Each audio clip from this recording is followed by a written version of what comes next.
Musical era में आप सभी का स्वागत है।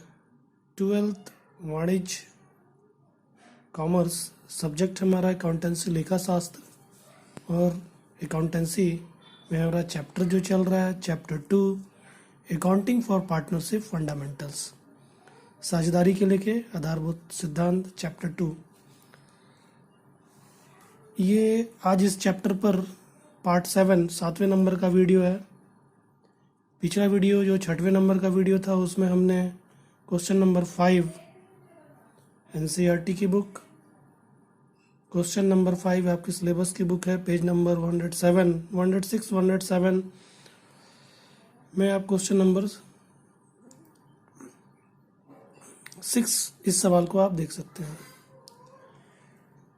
ये क्वेश्चन उदाहरण 3 के जैसा ही है। आप उदाहरण 3 एनसीईआरटी की बुक में जो एग्जाम्पल नंबर 3 है, इलस्ट्रेशन 3 है, उस इलस्ट्रेशन में भी इस सवाल को देख सकते हैं और क्वेश्चन नंबर 6 में भी इस सवाल को देख सकते हैं। इलस्ट्रेशन में बस क्या है कि नाम वहाँ पर थोड़ा सा चेंज है, बाकी पूरा का पूरा सवाल वैसा ही है। तो आपकी सिलेबस की बुक है क्वेश्चन नंबर 6। यदि नवबोध की बुक की बात करें तो क्वेश्चन नंबर 15। क्या है कि थोड़ा सा लॉकडाउन के चलते हमको बुक अवेलेबल नहीं हो पाई, इस कारण से क्या है कि हम लोग क्या है कि पुराने बुक से बना रहे, तो हो सकता है कि आगे पीछे सवाल हो जाता है, ठीक ना। फिर भी आप क्वेश्चन पढ़ेंगे तो आपको एनसीईआरटी क्वेश्चन नवबोध की बुक में भी मिलेंगी। तो क्या है कि आपका सवाल जो एग्जाम में आएंगे वो एनसीईआरटी की बुक से आएंगे, इसलिए मैं अधिकतर आप लोगों को कहूँगा कि आप लोग एनसीईआरटी की बुक ही प्रेफर करें। तो अगर आपके पास बुक नहीं है तो आप एनसीईआरटी के वेबसाइट में जाकर, एनसीईआरटी के पोर्टल में जाकर वहाँ पर बुक डाउनलोड कर सकते हैं। हिंदी मीडियम की मिलती है, इंग्लिश मीडियम की भी वहाँ पास अवेलेबल है। और चाहे तो आप सीजी पोर्टल पे भी जाकर अपने बुक को वहाँ से डाउनलोड कर सकते हैं। सीजी पोर्टल पे भी आपकी बुक अवेलेबल है, सिलेबस की बुक आपकी अवेलेबल है, वहाँ से भी जाकर आप अपने बुक को डाउनलोड कर सकते हैं। और मैं सलाह दूंगा कि आप एनसीईआरटी की बुक से ही पढ़ें, ठीक है, क्योंकि आप देखेंगे कि युगबोध की बुक में बहुत सारे सवाल एनसीईआरटी के नहीं दिए हुए हैं, ठीक है। आपको वहाँ एनसीईआरटी की बुक के एग्जाम्पल भी देखने को मिल जाएंगी। एनसीईआरटी की बुक में आप जब एग्जाम्पल देखेंगे, एग्जाम्पल भी अच्छे अच्छे दिए हुए हैं। एग्जाम्पल बनाइए, अपने सवाल लगाइए, ठीक है। तो आज हम इस वीडियो में क्वेश्चन नंबर 6 को देखते हैं। सवाल देखिएगा, लोकेश एवं आजाद 3:2 के अनुपात से लाभ के आधार पर साझेदारी करते हैं। दो साझेदार लोकेश आजाद, इनका अनुपात 3:2 का है। व्यापार ये लोग कर रहे हैं, जिसमें उन्होंने व्यापार में क्रमशः 50,000 रुपए तथा 30,000 रुपए लगाए हैं पूंजी के रूप में। लोकेश आजाद 3:2 का अनुपात, पूंजी लगाया 50,000 और 30,000 का। पूंजी पर 6% की वार्षिक दर से ब्याज प्रभारित करना तय है। इन दोनों के बीच में इन्होंने अनुबंध किया है कि क्या करेंगे, पूंजी पर ब्याज देंगे, कितना प्रतिशत से, 6% वार्षिक की दर से। तथा आजाद को वेतन के रूप में 2,500 रुपए प्रति वर्ष दे अनुमत है। क्या कि एनसीईआरटी की बुक में किसी बुक में थोड़ा सा मिसप्रिंट किया गया है, यहाँ पर 25,000 रुपए लिखा गया है। एग्जाम्पल में देखेंगे तो एग्जाम्पल में सवाल सही है, एग्जाम्पल नंबर 3 में सवाल सही है, और जब प्रैक्टिकल क्वेश्चन में जाते हैं तो थोड़ा सा वापस मिसप्रिंट कर दिया, 25,000 लिख दिया 2,500 की जगह, ठीक है। तो आप इसको सुधार लीजिएगा। आजाद को वेतन के रूप में 2,500 रुपए प्रति वर्ष दे अनुमत है तथा फिर लिखते हैं वर्ष 2013 के दौरान आजाद का वेतन निकालने के बाद लाभ की राशि 12,500 रुपए बनती है, ठीक है। सवाल क्या कहता है, दो साझेदार 2 और 3 का अनुपात, पूंजी कितना लगाया 50,000 30,000, पूंजी पर ब्याज दिया जाता है 6% वार्षिक की दर से। आजाद को वेतन दिया जाता है प्रति वर्ष, मतलब साल भर में 2,500 रुपए वेतन दिया जाता है। फिर आगे सवाल बता रहा है कि वर्ष का लाभ कितना हो गया, 12,500 रुपए हो गया। मगर ये लाभ कैसा है, आजाद को वेतन देने के पश्चात, मतलब इस लाभ में से आजाद का वेतन घटा दिया गया है। यहाँ पर आप देखेंगे वाक्य को, देखिएगा वाक्य क्या रहा, वर्ष 2013 के दौरान आजाद का वेतन निकालने के बाद, मतलब आजाद का वेतन घटाने के बाद लाभ की राशि 12,500 रुपए बनती है। हम देखेंगे, इसको सॉल्व करेंगे अभी। ठीक है, तो ये आजाद का वेतन देने के पश्चात का लाभ है। फिर लिखा है कि इससे लाभ की राशि का 5% भाग कमीशन के रूप में मैनेजर को दे है। अब देखिएगा यहाँ पर वाक्य क्या कह रहा है, लिखा है कि इससे लाभ की राशि, मतलब लाभ की राशि का 5% भाग कमीशन के रूप में मैनेजर को दे है। मतलब मैनेजर को कमीशन देना, कितना देना है, 5% देना। अब किसका देना है, लाभ का देना, जितना भी लाभ होता है उसका 5% देना है। तो आप देखेंगे यहाँ पर लाभ कितना बता रहा है, 12,500, मगर ये लाभ कैसा है, वेतन घटाने के पश्चात का लाभ है। तो हम जब कमीशन निकालेंगे तो वहां पर हमको कैलकुलेशन करना होगा, मैं अभी समझाऊंगा आगे, मैं केवल अभी आपको सवाल समझा रहा हूँ, ठीक है। तो आप देखेंगे मैनेजर का कमीशन बता रहा है 5%, किसका, लाभ का। फिर लिखा लाभ के विभाजन को दर्शाने वाला खाता, लाभ के विभाजन को मतलब लाभ के बंटवारे के लिए खाता बनाइए। कौन सा खाता, लाभ हानि विनियोग खाता, ये लाभ हानि विभाजन खाता। तथा साझेदारों की पूंजी खाता तैयार करें, हमको साझेदारों का पूंजी खाता भी तैयार करना है। तो 2 खाता हमको बनाने बोल रहा है, लाभ हानि विनियोग खाता और दूसरा पूंजी खाता हमको बनाने बोल रहा है, ठीक है। तो हम इन दोनों का फॉर्मेट खींचेंगे। तो ये हमारा इन दोनों का फॉर्मेट है, ये हमारा ऊपर पूंजी खाता, उसके नीचे हमने लाभ हानि विनियोग खाता, दोनों का फॉर्मेट मैंने खींचा हुआ है।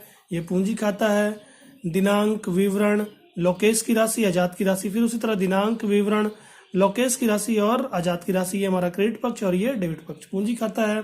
फिर उसी तरह लाभ हानि विनियोग खाता खींचेंगे, विवरण राशि, ठीक है। अब सवाल हम शुरू से पढ़ते जाएंगे और उसके अनुसार हम हल करेंगे, सवाल शुरू से पढ़ेंगे और सवाल के अनुसार हम हल करेंगे। तो पहले आप देखेंगे सवाल में बताया गया कि इन दोनों का अनुपात जो है वो 3:2 का है।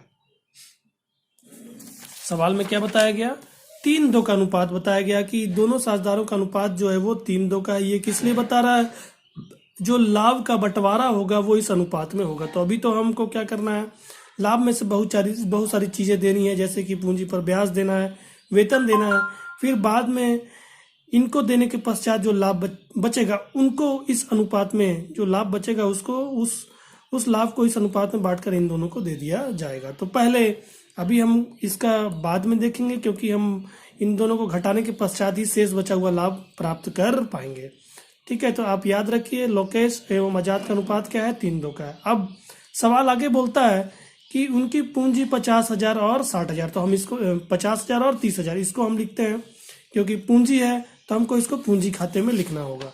तो पूंजी खाते में हम जाते हैं, यहाँ पूंजी खाते में आए, पूंजी हमेशा क्रेडिट होकर बनती है, तो इसको क्रेडिट साइड जाएंगे। शेष लाया गया, व्यापार पहले से चल रहा था इसलिए शेष लाया गया, ठीक है। शेष लाया गया, पहले से व्यापार चल रहा था, इस वर्ष नहीं चालू हुआ। अगर नया व्यापार चालू किया होता तो हम यहाँ पर लिखते हैं रोकड़ खाता और जो भी लिखना हो, अमाउंट जो भी लिखना होता, ठीक ना। तो यहाँ पर ये मानते हैं कि ये पैसा ये लोग पहले से व्यापार चला रहे थे और पिछले वर्ष से उठकर ये पैसा पूंजी के रूप में आया है। तो शेष लाया गया 50,000 और 30,000, इनकी पूंजी हमने बता दी। फिर उसके बाद सवाल आगे बोलता है कि पूंजी पर ब्याज 6% की दर से प्रभारित करना तय है, मतलब 6% की दर से इनको पूंजी पर ब्याज दिया जाएगा। तो हम देते हैं, ठीक है। तब देखिएगा पूंजी पर ब्याज किस पर लगेगा, लाभ पर लगेगा, ठीक है। तो हम यहाँ पर पूंजी पर ब्याज किधर लिखा जाता है, क्योंकि लाभ से इनको देना है, ठीक है। लाभ मालिकों का है तो वो दायित्व है, दायित्व क्रेडिट होकर बनता है, तो लाभ को क्रेडिट साइड लिखा जाएगा और जो भी बंटवारा करना होगा उसको डेबिट साइड लाभ हानि विनियोग खाते में लिखते जाएंगे। तो पूंजी पर ब्याज पहला बंटवारा करना है, पूंजी पर ब्याज सवाल बोल रहा है, पूंजी पर ब्याज लिखेंगे लोकेश के लिए और आजाद के लिए, लोकेश के लिए और आजाद के लिए हम लिखेंगे, ठीक ना। तो यहाँ पर देखिएगा इसका वर्किंग नोट नंबर 1, मैंने इसका वर्किंग नोट भी करके रखा हुआ है। आप वर्किंग नोट नंबर इस तरह 1 वर्किंग नोट करके बता सकते हैं, ठीक ना। तो आइए हम इसके वर्किंग नोट को देखते हैं फिर। तो देखिए गणना में वर्किंग नोट नंबर 1, पूंजी पर ब्याज, लोकेश पूंजी कितना लगाया उसने, 50,000 रुपए, 50,000 का 6% आप निकालेंगे तो ये अंश, और ये हर 50% का नहीं, 50,000 का 6%, 50,000 का 6%, 50,000 गुणित 6/100, ये 6% है। अब अंश और हर काट देंगे 2 शून्य, अंश का हर से 2 शून्य काट देंगे तो ये यहाँ पर हमारा हर नीचे 1 आ गया। अब कुछ भी काटने के लिए नहीं है, ये अंश और ये भी अंश दोनों का आपस में गुणा हो जाएगा। 500 को 6 से गुणा करेंगे तो 3000 रुपये। ठीक है, लोकेश का हम 3000 रुपये पूंजी पर ब्याज के रूप में लिखेंगे। उसी तरह आजाद का निकालते हैं, आजाद की पूंजी 30,000 रुपये, उसका भी 6% काटेंगे, ऐसे ही निकलेगा 1800 रुपये। 300 बचता है, 300 को 6 से गुणा करेंगे तो 1800 रुपये होता है। अब हम यहाँ पर कैलकुलेशन हमने देखा, अब इसकी हम प्रविष्टि देखते हैं। ठीक है, तो यहाँ पर वर्किंग नोट नंबर 1, लोकेश के लिए 50,000 का 6% 3,000 रुपये और आजाद के लिए 30,000 का 6% इनकी पूंजी है, ये इनका 6% इनको दिया जाएगा 1800 रुपये। दोनों का जोड़ होता है 4,800 रुपये। यहाँ पर लिखकर बाहर कर देंगे 4,800 रुपये। ये पूंजी पर ब्याज की बात हो गई। अब ये पूंजी पर ब्याज इनको दिया, ठीक है, तो ये पूंजी पर ब्याज इनको हम कैसे देंगे? इनको रोकड़ के रूप में न देकर इनके पूंजी खाते को बढ़ा दिया जाएगा। तो पहला यहाँ पर लाभ से कम हुआ। अब दूसरा इसका प्रभाव क्या पड़ेगा? पूंजी खाते में जाकर इसको जोड़ दिया जाएगा पूंजी पर ब्याज। पूंजी को बढ़ाएंगे, पूंजी क्रेडिट होकर बढ़ती है। पूंजी पर ब्याज 3,000 और 1,800 रुपये। Working note number 1।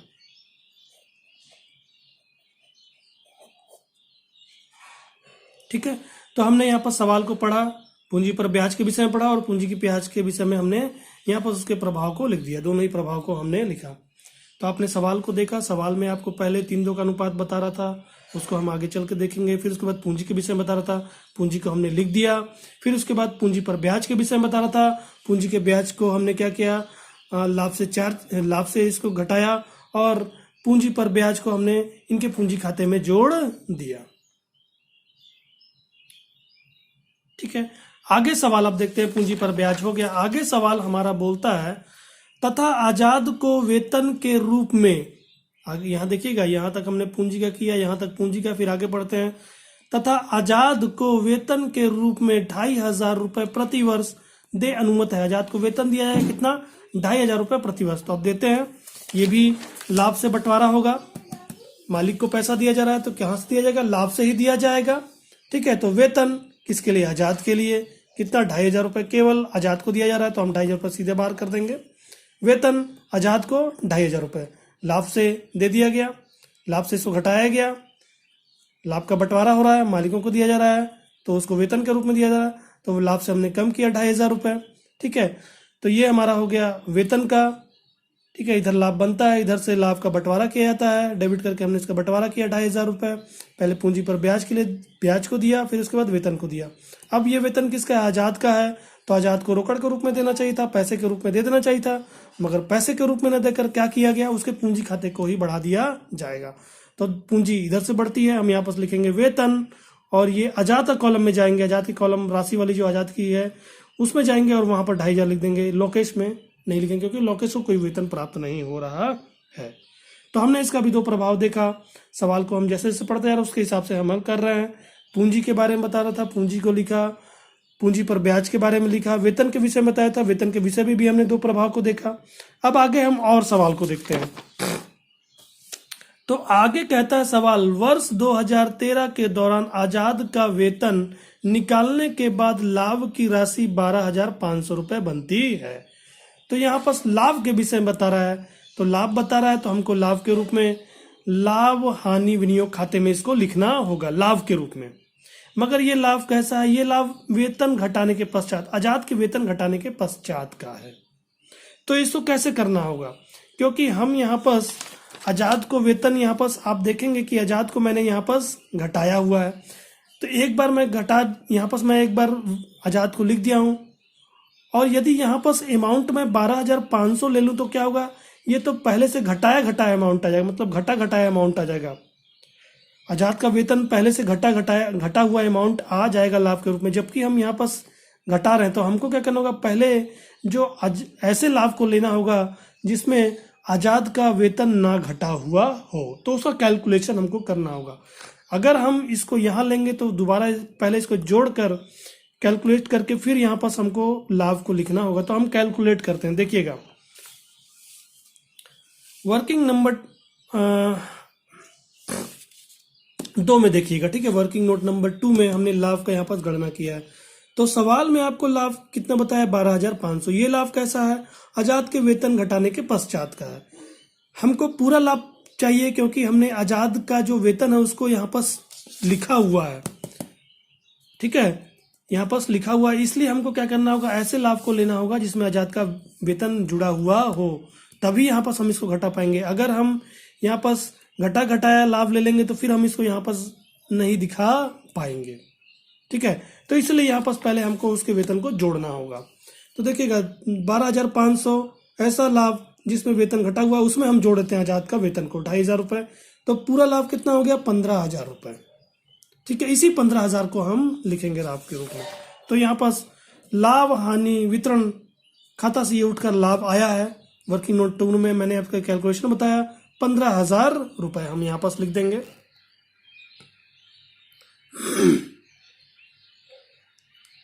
ठीक है, एक कारण तो ये हो गया।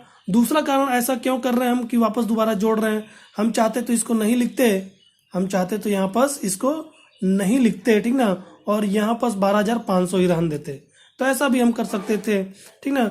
मगर इसको मैंने दोबारा इसलिए जोड़ा है क्योंकि आगे आप जब वाक्य पढ़ेंगे तो उसमें लिखा गया कि मैनेजर कमीशन 5% किसका, लाभ का, तो पूरे लाभ पर, मतलब कि जो व्यापार है उसको, जो उसका पूरा लाभ है उसका 5% दिया जाएगा, मतलब वेतन घटाने के पश्चात के लाभ का 5% नहीं, मतलब कि जिसमें से कुछ भी ना घटा हुआ हो, मालिकों के बंटवारे का कुछ भी ना घटा हुआ हो, उस लाभ का 5% मैनेजर का कमीशन देना होगा, ठीक है।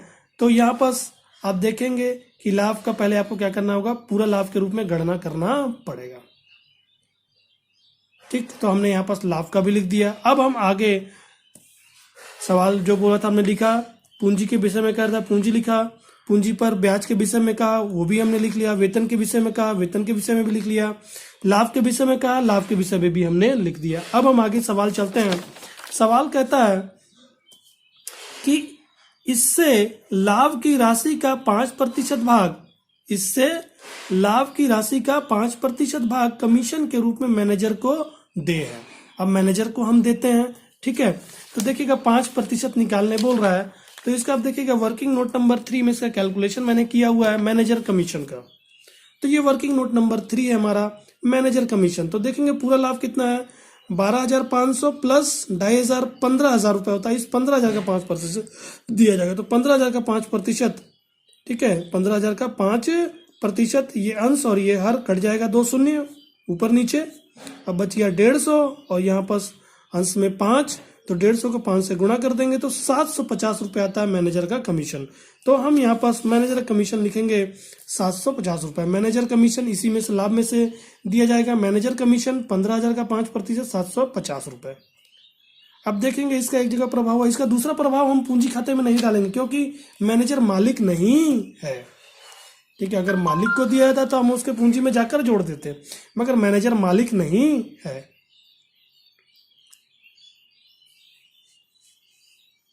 ठीक है। तो हमने 750 रुपये मैनेजर का भी दे दिया। अब आगे हम सवाल को और पढ़ते हैं। सवाल आगे कहता है कि क्या कीजिए आप लाभ के विभाजन को दर्शाने वाला खाता तथा साझेदारों का पूंजी खाता तैयार करें। हमको इतना ही कह रहा है, हमने पूरा प्रविष्टि कर दिया है। अब हम आते हैं, हम अपने अकाउंट्स जो हमने बनाया है उसको हम क्लोज करेंगे, ठीक है। तो आप देखेंगे सवाल का जो जो कह रहा था हमने लिख दिया, पूंजी के विषय में कहा, पूंजी के विषय में लिख दिया, पूंजी पर ब्याज के विषय में कहा, पूंजी पर ब्याज हमने लिखा यहाँ पास और इनके पूंजी को भी बढ़ा दिया, पूंजी पर ब्याज। फिर उसके बाद वेतन के विषय में कहा, वेतन के विषय में भी हमने लिख दिया और इसके पूंजी को भी हमने वेतन से बढ़ा दिया। फिर उसके बाद सवाल कहता है लाभ के विषय में कह रहा था, लाभ का भी हमने यहाँ पास प्रविष्टि कर दिया। फिर सवाल मैनेजर के कमीशन के विषय में कह रहा था, मैनेजर के कमीशन के विषय में हमने प्रविष्टि कर दिया। अब हमको सवाल बोलता है कि आप बनाइए, हमने खाता भी पूरा तैयार कर दिया। अब हम खाता बंद करेंगे। तो पहले किसको बंद करेंगे, पहले हम इसको बंद करेंगे, इसमें से जो भी लाभ या हानि होगा उठाकर हम ले जाएंगे पूंजी खाते में। तो पहले हम लाभ हानि विनियोग खाते को बंद करते हैं, दोनों तरफ का जोड़ करेंगे। आप देखेंगे अभी ये यहाँ तक नहीं है, कहाँ तक है, बस यहाँ तक प्रविष्टि हुई है 750 तक। इधर 15,000 का लाभ, इधर पूंजी पर ब्याज, वेतन और मैनेजर कमीशन, यहाँ 750 तक हम पहुंचे हैं, ठीक है। तो इधर का जोड़ हमारा आता है 15,000 रुपये, इधर का जोड़ हमारा आता है 15,000 रुपये, इधर का जोड़ हमारा आता है 15,000 रुपये। इधर का जब हम जोड़ेंगे 4,800, 2,500 और 750, तो 4,000 और 2,000 6,000 हमारा हो गया। 4,000 और 2,000 हमारा 6,000 हो गया। उसी तरह 800, 500 और 750, 800, 500 और 750, तो 800 और 700 1500, 1500 में और 500 जोड़ दिए तो 2,000, 2,050। तो यहाँ तक हमने जोड़ा था, तो हमारा आया था 6,000 और 2,050 और हमने जोड़ दिया, तो हो गया 8,050। इधर का जोड़ आता है 8,050, इधर का जोड़ 15,000, इधर का जोड़ 8,050। अब आप 15,000 में 15,000 हमारा क्रेडिट का जोड़ ज़्यादा है, इधर का जोड़ हमारा ज़्यादा है, मतलब लाभ हमारा ज़्यादा है। ये लाभ है, लाभ हमारा ज़्यादा है, तो देखते हैं हमारा लाभ कितना ज़्यादा है। क्रेडिट का जोड़ हमारा 15,000 और डेबिट का जोड़ हमारा 8,050। तो हम इसको 0, 9 में से 10 में से 5 गया 5, यहाँ 9 में से 0 गया 9, और यहाँ पर 14 में से 8 गया 6। 6,950 रुपये हमारा क्रेडिट साइड का जोड़, मतलब इधर का जोड़ लाभ हमारा ज़्यादा है। तो अब इस लाभ को क्या किया जाएगा, मालिकों को दे दिया जाएगा, उनके पूंजी में ही हस्तांतरित कर दी जाएगी इस लाभ को। अब कैसे हस्तांतरित की जाएगी, क्योंकि लाभ तो 6,950 का है, तो इनका जो अनुपात है, जो इन्होंने समझौता किया है कि लाभ किस अनुपात में बांटेंगे, उस अनुपात में देंगे। तो इन्होंने लाभ का अनुपात क्या इनका था, 3 और 2 का था। सवाल के शुरू में हमने पढ़ा था, इनका अनुपात जो है लाभ बांटने का वो 3 और 2 का है। तो इस लाभ को हम इसी अनुपात में 3 और 2 को जोड़ते हैं तो 5 आता है, मतलब 3/5 और 2/5 में दे दिया जाएगा 6,950 रुपए को। तो इसका भी कैलकुलेशन मैंने करके रखा हुआ, ठीक है। हम इस कैलकुलेशन देखते हैं वर्किंग नोट नंबर 4 में। तो ये वर्किंग नोट नंबर 4 है, शेष वितरित योग्य लाभ। आप देखेंगे 15,000 में से 4,800 दिया पूंजी पर ब्याज के रूप में, वेतन दिया 2,500 रुपये आजाद को, और 750 रुपये मैनेजर का। इन तीनों रकम को हम माइनस करेंगे, जब इन तीनों रकम को हम जोड़ते हैं तो आता है 8,050 रुपये। तो 15,000 में 8,050 घटा तो 6,950 रुपये शेष लाभ के रूप में बचता है। ये लाभ है। इस लाभ को क्या किया जाएगा, लोकेश और आजाद को दे दिया जाएगा उनके पूंजी खाते में जोड़कर। तो 6,950 का 3/5, 3/5 आप काटिएगा, 5 एकम 5, 6 में से 5 गया, एक बचा, और यहाँ पास 9, फिर 5 3 15, 4 और 5 45, फिर ठीक है 5 एकम 5, 1 और 9 19, 5 3 15, 19 में से 15 गया, बचा 4, 4 और 5 45, 5 9 45 और ये 0। अब इस 3 से गुणा कर देंगे जो ये कटा है, 3 0 0, 3 9 27 के साथ 2 हारसिल, 3 तिहाई 9, 9 2 11 के 1 हारसिल, 3 एकम 3 और ये 4, 1390, 1390 को 2 से गुणा करेंगे तो 2,780 ये इनको दे दिया जाएगा, ठीक है। तो हम यहाँ पास पूंजी खाता ये कहाँ हस्तांतरित होगा, जो शेष बचा हुआ लाभ है वो पूंजी खाते में चला जाएगा। तो यहाँ पास लिखेंगे पूंजी खाता, क्रेडिट साइड का जोड़ ज़्यादा है, बैलेंसिंग कर रहे हैं हम, ये जो ज़्यादा पैसा है वो शेष लाभ है, इसको पूंजी खाते में हस्तांतरित कर दिया जाएगा। यहाँ लिखेंगे पूंजी खाता लोकेश 6,950 का 3/5 भाग 4,170 रुपये, आजाद को 6,950 का 2 भाग 2,780 रुपये होता है। यहाँ पर हमारा दोनों का जोड़ आएगा 6,950। तो इसके वर्किंग नोट में मैंने आपको समझाया हुआ, आप वर्किंग नोट को देख के समझ सकते हैं। तो ये हमारा हो जाता है लाभ हानि विनियोग खाता, हमने पूरा बांट दिया है, ठीक है। और इनका जोड़ आता है 15,000 और ये 15,000। अब इसको देखते हैं, ये पूंजी खाता हमने यहाँ पास लाभ हानि विनियोग खाते के डेबिट साइड लिखा हुआ है। पूंजी खाता मतलब कि ये डेबिट है और पूंजी खाता क्रेडिट है। जब जर्नल एंट्री देखेंगे तो ये खाता डेबिट है और ये पूंजी खाता क्रेडिट है। तो पूंजी खाते क्रेडिट साइड जाएंगे, क्योंकि लाभ है, पूंजी बढ़ेगी, पूंजी क्रेडिट से बढ़ती है। तो लाभ हानि विनियोग लाभ के रूप में 4,170 और 2,780 रुपये हम इनके पूंजी को बढ़ा देंगे।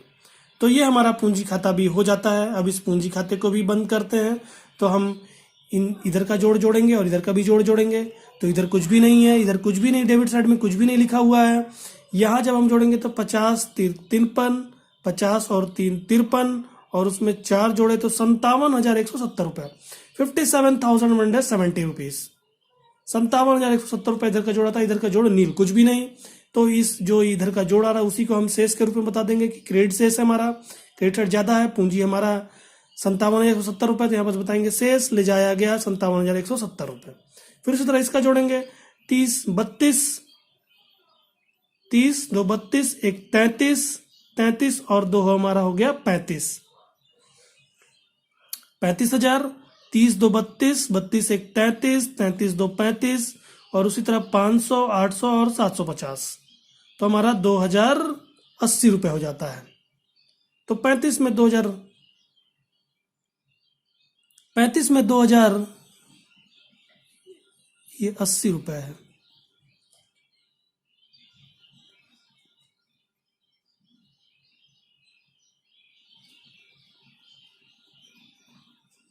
ठीक है,